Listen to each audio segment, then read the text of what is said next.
shots fired, kind of, from James Gunn on Marvel, if you want to look at it that way.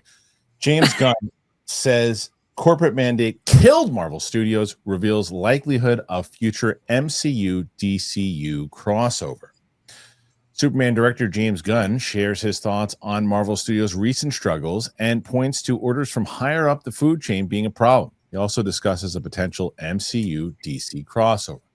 It's no secret that the multiverse saga has seen Marvel Studios struggle to recapture the success it found with the Infinity Saga. There have been critical and commercial disappointments in theaters and on streaming, with much of the blame for that laid at the feet of the former CEO of Disney, Bob Chapek.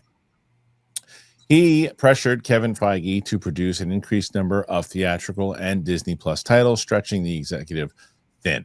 It also led to a level of the MCU fatigue created by too many stories for people to keep up with and the abundance of superhero content.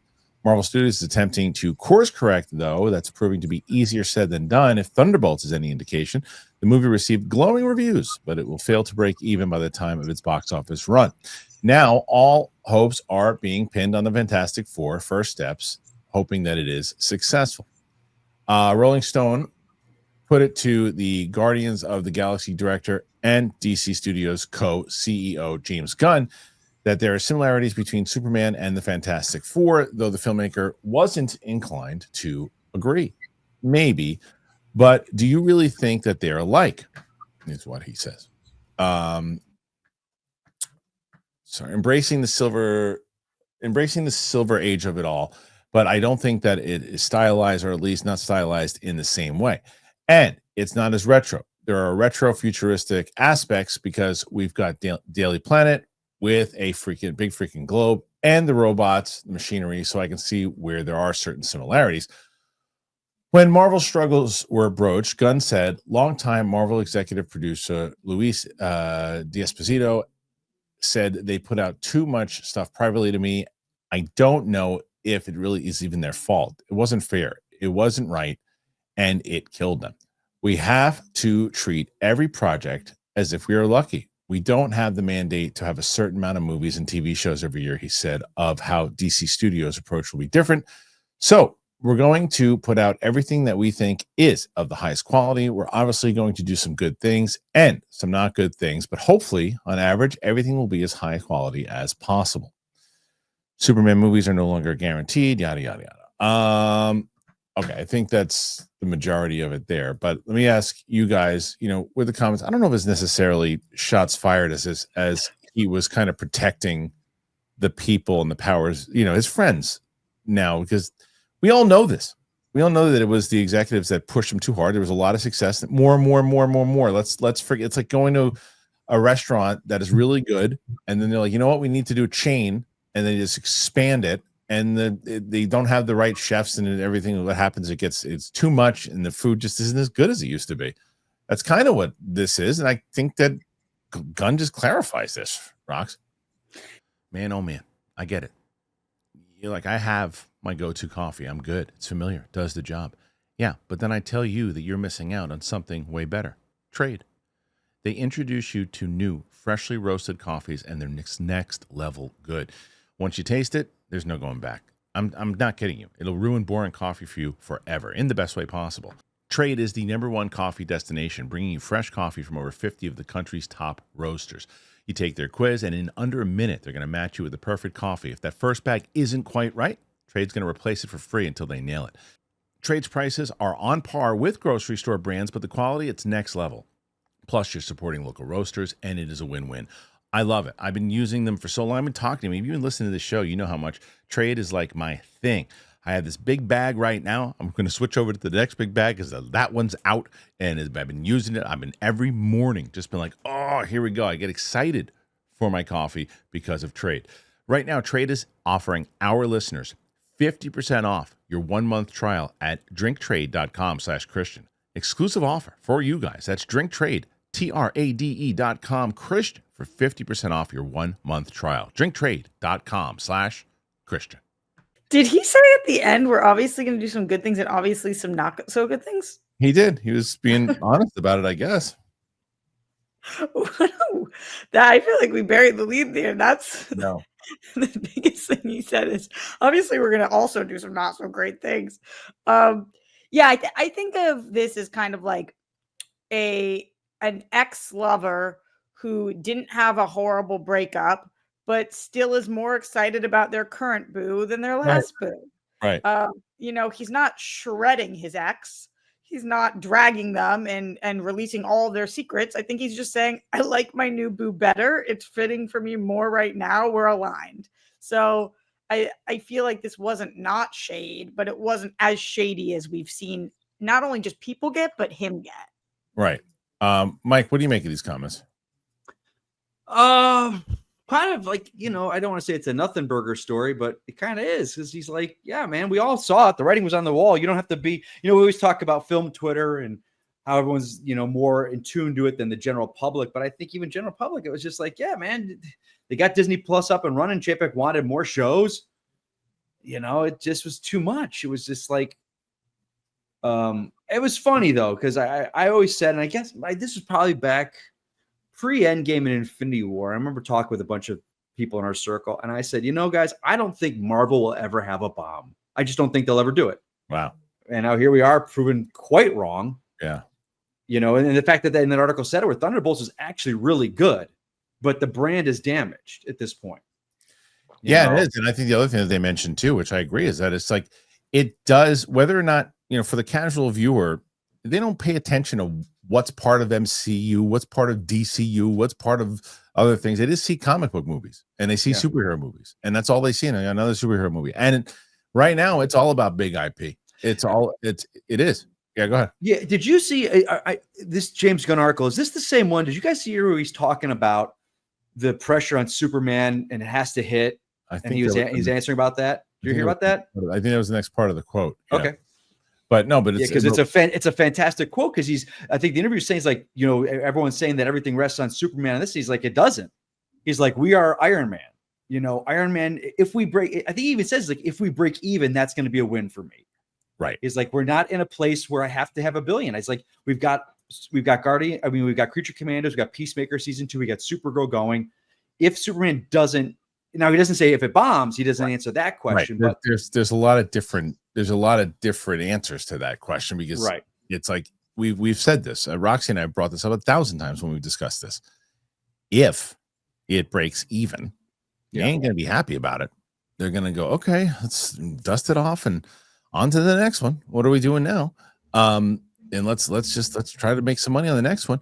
If it bombs, I don't care what he says, they're in trouble. You might not even get it. You might not even get a second movie, but it's not going to. It's right now. It's tracking. Look at what it's tracking with the pre-sales. Like it broke the record. So it's just like, it looks exciting. The movie looks exciting, and it looks. So like I think the fact that we get to see a Superman like that. What's we're still unclear how to much me is costs. the reviews. Like, I think what's key right now at this point is, because it's going to have a massive opening weekend. Is it at its core? Do people resonate with this Superman? Right. That's what's going to be. Whether the reviews are good or not. Because a lot of times reviews are not that good, but people love the movie. The fan and the audience reaction is going to be everything for this. Yeah. And it does also, what's the story going to be, right? Like, Roxy, like, when you just thinking the idea of what this story could be, what are you getting excited about when you see these trailers? Like, when you think about what this story could be, what do you want to see from Superman? What comes to mind? Superman, Lois, and Lex. This is our big three. We're starting our DC universe with these three characters, and I think the trailers have done a really good job of showing us that's what this movie is going to focus on. I know the rest of it is world building, and it's important to introduce different characters and to build out this city and this planet. That's really cool to me. But Lex versus Superman, this ultimate rivalry that we have, will really set the tone for DCU, and also Superman's relationship with Lois, which is something that I have failed to care about in any live action movie so far. Ever? So in the movies, the TV show, even Christopher Reeve and Margot Kidder. When I was a kid, I cared more. As an adult, her Lois doesn't land for me. Wow. I'm with Rox. I don't worship at the altar of Margot Kidder. And I understand it. I would never sit here and be like, that was a bad performance. It was absolutely not. The character of Lois I've struggled with for years. I And think. yeah, go ahead, Go Mike. ahead. I'm sorry, Rox. Go ahead. Mike does that, Roxy. Oh, he does? He likes to cut people off. Go ahead. I'm new here. I had no idea. I know. Do you not remember, Here we Kristian? go. You literally started DC Movie News? No, I know. I just wanted to remind you. I haven't seen him in a while, but he hasn't changed. Oh, okay, good. Yeah. I've struggled with Lois for a really long time, and I feel like this is going to be the version that really nails her, because even in the trailers, has everybody seen the trailers? I know that some people are avoiding them. I don't want to spoil anything. No, it's okay. We're talking about the show. Even Buckle Up and like her having a way more active, action-oriented character when she's actually pursuing her interview with him. Okay, Cronkite, like that. Just there's so many moments from just the trailers that make me think she's smart. She understands that she is like, they understand, Gunn understands that we need to appreciate this character for being not just Superman's love interest, not just there to support Superman. I think Lois can be a huge part of the DCU, and she's never really been a huge part of the DC universe because she's just been a big part of Superman's world. So that's really exciting to me. But at the core, those three, that's what's got me excited about this movie. And then, of course, a little crypto in there, too. I know a lot of people are not excited about that, but I think it's so great. Mike, what about yourself? Yes. I don't understand that people with crypto, like if you don't like a dog, I'm not friends with you. I can't take your opinion seriously. If you don't like dogs, you got a problem because a dog's in a movie, then okay, here's a great example of that. So I remember when the very first trailer came out, I text Shannon, I was like, hey, the Superman trailer came out. What'd you think? And she goes, one thing sold me on that movie right away. And I thought, oh, is there something that Corn Sweat does? And I saw the trailer eventually. I was like, oh, it's the dog. So to people, and that's why they advertise with the Puppy Bowl. That's why they're leading so hard on the dog. Yeah. With the Puppy Bowl, you're getting people are like, why are you doing the Puppy Bowl? The Super Bowl's like, because you're getting tons of people that don't watch comic book movies. It's true. Smart. The marketing for this movie has been on point. They've been using their money well on what this Minecraft, putting it in front of Minecraft, like that was huge. Yeah. What's that? I want you to answer the question that you asked me, though, Kristian. You guys, what is it that you're excited about for this movie? What's bringing you in? A lot of what you just said. I like the idea of taking. We've seen a mixture of the comic book realism, from the Donner version of it. We've seen the darker, brooding side from Zack Snyder, which again, I like seeing different versions of it. I'm not. There are a lot of people who are opposed to it. I like seeing that version. I don't necessarily know if we need to do it again, but I like seeing that version of it. I like seeing all these different versions. I like this idea of seeing a comic accurate Superman with him flying around fighting the monsters and doing all these things. And exactly what you just said, the Lex Luthor element of Lex is the pure villain going after this thing that he hates. And then you've got this relationship that he needs to balance with Lois Lane.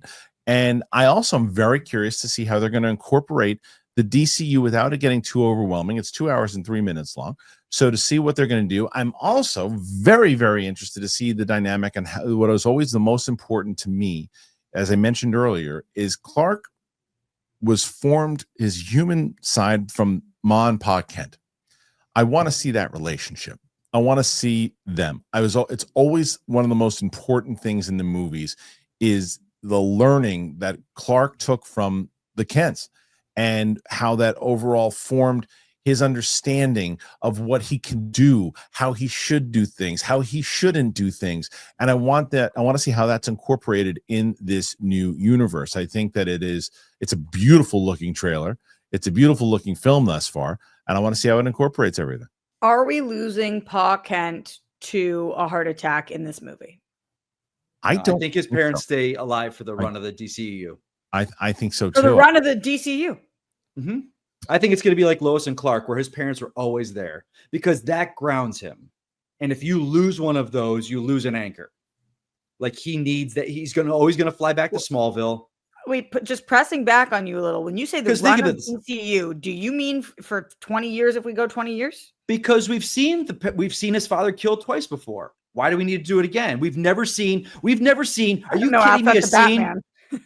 Are you seeing where we're gonna have a scene where he shows up and then Wonder Woman and Batman are in his house with his parents, and Batman's got to talk to his parents, and Wonder Woman's there, and like the dynamic that the storytelling And James Gunn is a storyteller. Like the ideas that of story of with the two of them alive that add so much more than the father. Okay, the father dies, or let's change it up. Let's do like Marvel and the mother dies, and it's Aunt May is what he learns great responsibility from. Okay, we've seen that before. The two parents alive, he's always there for him. Like, and then eventually down the line, Lois and Superman can get married. The parents are at the wedding with everybody, with all the heroes. It's so much better storytelling. I don't know if it's better storytelling, but I don't disagree with you that I would understand if they did it that way because they're doing something different. I actually prefer the idea that he loses Pa Kent because I think the most, and this is in this movie in general, because the reason why, and Roxy, we've had this conversation many times, to which we agree with on Man of Steel, to where I like it a little bit more. I like it a lot more than you do. But we both agree on the scene is that I don't agree that he would just let Pa Kent die because Pa Kent doesn't want anyone to see him. I think the whole point of Pa Kent dying was that Superman couldn't do anything about it. He said, that's what I loved about the Donner films is he's like, I can do all these things and I couldn't save him. Like that's life. That is, it doesn't matter what you got. You can do that with any single person in his life. It doesn't just have to be his father. He can learn. It's true. A simple reason. I can't save everybody. Maybe, but here's the thing. Also, also he's 3 years into his career as Superman. He's probably known at this point, like I can't save everybody. I'm going to do the best I can with what I've got. I know. He just said that he was younger when it happened, and the idea of it, like the one in the Donner film, is devastating. Yeah, it is. Right, and it's done great, and it's there. And let's not rehash it. I think you guys are right that I think that both the parents are going to make it out of this movie. But I don't know that it has to be Pa Kent. Could it be as a plethora of other people? Yes. But to me, at some point, Superman really needs to know he can't save anybody. And there is no better way to do that than the death of a parent or your biggest loved one. And do I think that they're going to kill off Lois? No. So, and they don't have kids yet. So yeah, I think that one of the parents eventually is gonna go. I don't know whether that's the first movie. I don't think so, but second, third. Yeah, maybe, because I think loss is important, and Gunn shows it. He's showed loss many times over, but I don't disagree with Mike. It doesn't necessarily have to be the parents, but I think you're expecting it to happen. So maybe it either does or it doesn't. I'm saying, like, I know all of us are sitting there expecting it. I think this is a new DC. Let's see things we've never seen before. Let's tell stories we've never told. We don't need to rehash the past because it's all there. Like, and then I think it was Superman and Lois. Didn't Superman and Lois kill his mom in the first episode? I don't remember. She died in the first episode of Superman and Lois. Okay.